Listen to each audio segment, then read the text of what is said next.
કે નથી લોકાર્પણની જાહેરાત કરવામાં આવી, તો પછી કેમ લોકો દરવાજા પાસે રિબિન બાંધીને ઊભા છે? તો અહીં ઊભેલા લોકોએ જણાવ્યું હતું કે છેલ્લા 3 માસથી 66 કેવીનું સબસ્ટેશન કરોડોના ખર્ચે તૈયાર કરી દેવામાં આવ્યું છે, છતાં તેનું લોકાર્પણ કરવામાં આવતું નથી. નેતાઓ અધિકારીઓ તેમની વાત સાંભળતા નથી. હવે મીડિયાના માધ્યમથી નેતાઓ અને અધિકારીઓ સુધી તેમની વાત પહોંચે તે માટે આ એક અખતરો કરી રહ્યા છે. સરકાર વિકાસના કામો પાછળ કરોડોનો ખર્ચો તો કરે છે, પરંતુ શું લોકોને તેનો લાભ મળે છે ખરો? બોડેલી તાલુકાના માંગણી ગામના લોકોએ જાણ કરી આ બાબતે ખરાઈ કરવામાં આવી તો ત્યાંના લોકો પૂજાપાઠનો સામાન, દરવાજા પર રિબિન અને કાતર લઈને ઊભા હતા. અહીં ઊભેલા લોકોને પૂછવામાં આવ્યું તો તેમણે જણાવ્યું કે કરોડોનો ખર્ચ કરી લાઇટની સુવિધા મળે તે માટે 66 કેવીનું સબ સ્ટેશન લોકોની માંગ મુજબ બનાવવાનું નક્કી કરવામાં આવ્યું હતું. મંજૂરી મળ્યા બાદ પણ ઘણા સમય સુધી ખાતમુહૂર્ત કરવામાં ન આવતા આખરે ગામના લોકોએ જ 1 વર્ષ પહેલા વિધિવત ખાતમુહૂર્ત કરી નાખ્યું અને ત્યારબાદ કામ ચાલુ થયું. MJVCL દ્વારા મશીનરી પણ લગાવી દેવામાં આવી છે, પરંતુ હવે લોકાર્પણની રાહ જોવાઈ રહી છે.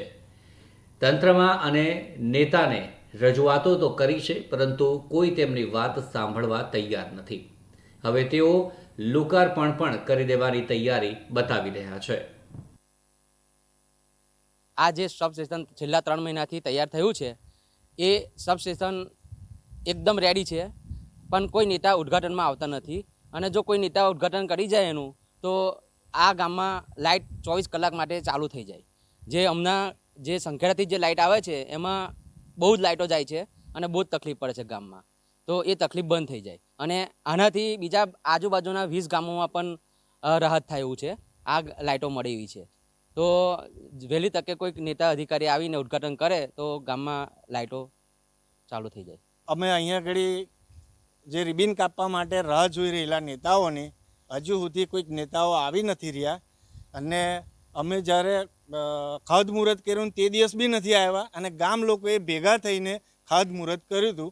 પણ આજે અમે એક આશા એવી રાખીએ છીએ કે કોઈક નેતા આવી અને આ રિબિન કાપી જાય તો સારું. સબસ્ટેશનનું એટલે ચાલુ થઈ જાય તો અમને એટલી ગરમીમાંથી, વરસાદમાંથી રાહત થાય. મચ્છરેની હાથે અત્યારે એટલો ઉપદ્રવ વધી ગયો છે કે તેની રાહત થોડી થઈ જાય. એમ રજૂઆત તો અમે ક્યારની કરેલી છે.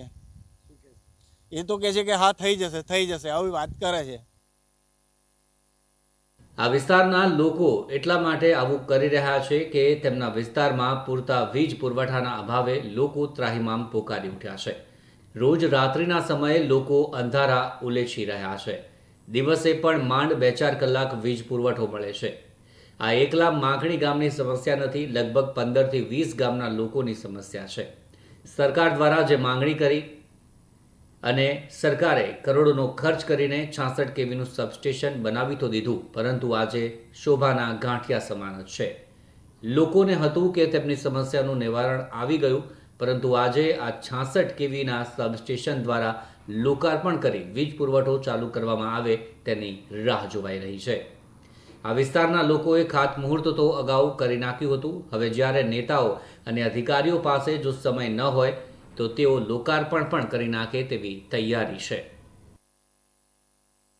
આ સબસ્ટેશનની અમે ઘણી રજૂઆત કરી, પછી અમને આ મળ્યું. કરોડો રૂપિયાનું સબસ્ટેશન હશે, અત્યારે એકદમ રેડી છે.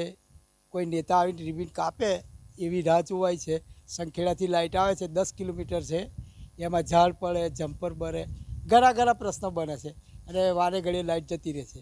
હવે જો આ ચાલુ થાય તો અમારા ગામનો આ પ્રશ્ન હલ થઈ જાય. આજુબાજુ 14 થી 20 ગામ લેવાય છે, એ બી આવી જાય. અને બીજું કે આ જે ખેતીની લાઇટનો અમારો મોટો તો પ્રશ્ન ખેતીની લાઇટનો વોલ્ટેજ મળતા નહોતા, એ પ્રશ્ન હલ થઈ જાય.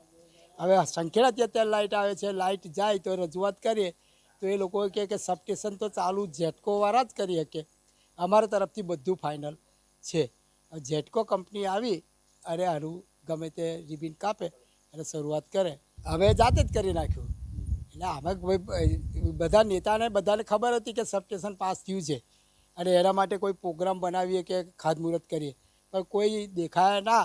એટલે ગામ લોકોએ કીધું કે આપણે ચાલુ જ કરવું છે. ગામમાં એક શક્તિ ઉમેરાય છે તો ધાર્મિક પ્રવૃત્તિ કરીને જ કરવી, એટલે ગામ લોકોએ કર્યું કે આપણે હવે બ્રાહ્મણ બોલાવો અને ખાતમુહૂર્ત કરી રાખીએ.